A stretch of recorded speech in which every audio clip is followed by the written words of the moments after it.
In the previous class, we have studied about what are the resources, what is the definition of resources, what are the kinds of resources, and what is natural resources. We have also seen that resources can be classified on the basis of their origin, stage of development, renewability, distribution, and availability. We have studied about biotic and abiotic resources, actual and potential resources, renewable and non-renewable resources, and last but not the least, the continuous resources. We will start today's class by answering your yesterday's homework. The first question was, what are the biotic resources? The answer is all biological or living beings such as plants, animals, insects, etc. are biotic resources. The second question was, what are non-renewable resources? Resources that are depleted and cannot develop quickly are known as non-renewable resources like coal, gold, etc. Ubiquitous and localized resources.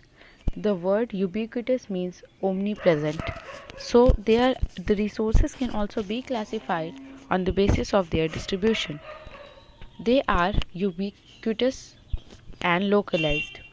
So let us know about what are the ubiquitous resources. Those resources that are found everywhere are called ubiquitous resources, like air we breathe, water we drink, and sunlight that are found. Second thing is that those resources that are found only in certain places are called localized resources.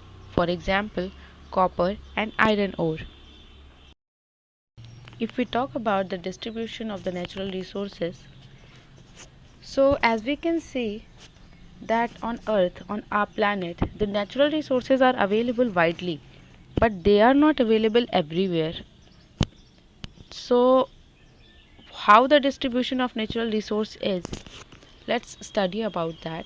Some resources might be available in certain parts of the world, and some are not in the other part of the world, because the distribution of the natural resources is uneven. It's not even across the whole world.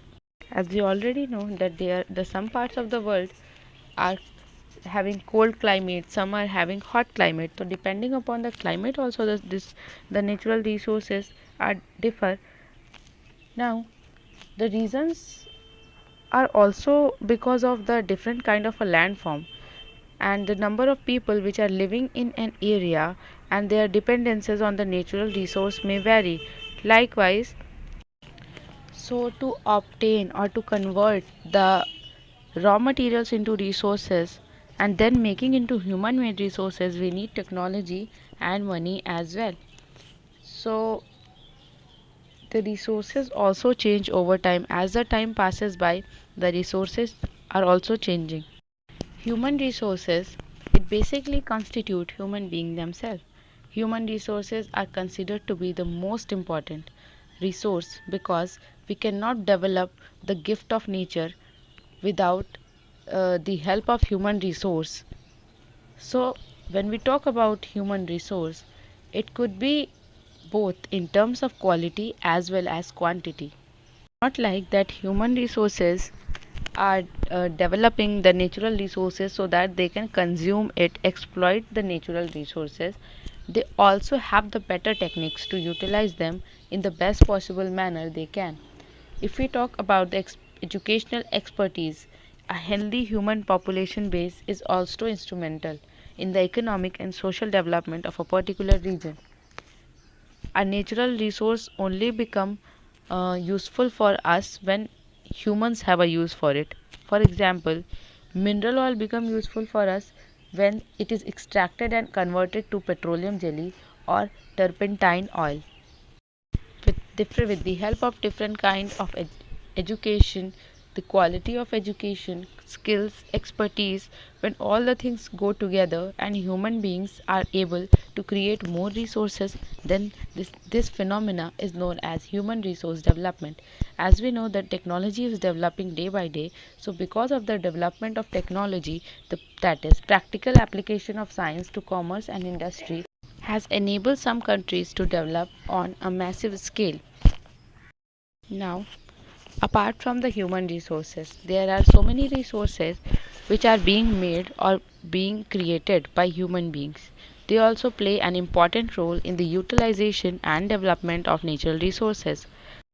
So, resources it require technical expertise, government structure, political and economic institutions, as well as social and cultural setup. Humans are using the technology to extract the minerals and create the equipment so that we can use the resources. The humans are conducting the research to improve the quality of the crops and the goods they produce. New technology are being developed at the fast rate so that we can use it in less time and with fewer resources we can get the good results. Conservation of resources. Let us know firstly about what that this word conservation means. It means the protection of all our natural resources. So why we require to protect? Why as we already know, the number of people living on earth is increasing day by day and the pressure of their demand on the resources is also increasing where the natural resources are limited for us. Some of it cannot be re-owned as we already know that like coal and iron ore, these or gold, these are the resources which which are formed in our earth, in our nature, and the process takes millions of years. So if we really want to obtain these resources we have to wait for the million year duration. Because of that, the conservation is very important. Conservation is necessary. Like scientists firstly examine that how and why the natural resources are being uh, degraded, and then they find the ways to solve that problem. So there are some ways by which the natural resources are being affected. Basically, if we look on that, the human activities has been identified as one of the primary causes for the destruction of natural resources. If we talk about the major cause of the degradation of environment, these are air pollution, clearing of the forest, extraction of minerals, or you can say that over extraction of minerals, overgrazing of pastures by farm animals, poaching of animals, etc. The different kind of natural resources found on our planet are interrelated. If one part is affected, the other part get affected too. If forests are cut down, it's destroyed the habitat of wildlife, the reservoir of oxygen, as well as the soil and our natural resources like wood. So the people who are dependent on the forest, they lose their livelihood. If we look at the air pollution, air is being polluted by one industry and it causes a lot of breathing problem among people over a large area. This can also lead to a respiratory disease among them. Resources and sustainable development. As you have already know, some of the problems like global warming, water pollution, air pollution, careless use of natural resources are threat ending our world today. So it is very important for us to protect our land, environment and natural resources. So sustaining the resources it implies the use of existing resource in such way that they can be available for us for a long duration of time. If we talk about the resource conservation, it means the process of using the available resource judiciously so that they may not get depleted and may have time to renew. Means that using of the resource in an appropriate manner. No need to waste the resource. What the resource conservation says. The sustainable development is to use the resources without depleting them and also looking forward the social and environmental effect of such use. Likewise, nowadays in auto rickshaw, CNG gas is being used. It causes less harm to the environment. So we need to manage the use of the resources very wisely in such a way that for the future generation there will be sufficient food, water and means of livelihood. So to work towards the sustainable development, there are some things we need to do. The first point is we have to recycle and reuse the resources. It is also known as 3R approach. That is reduce, reuse and then recycle. We have to avoid the wastage of paper, plastic and wood. We need to take great care against the excessive consumption of the resources. We have to control the activities which are related to pollution or the activities which cause pollution to the environment. We have to preserve the biological diversity on the earth.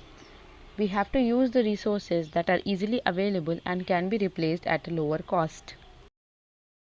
This is your today's homework question. First is you have to differentiate between renewable and non-renewable resources with appropriate examples. And second is you have to list the three broad types of resources. That's it for today's class. Thank you.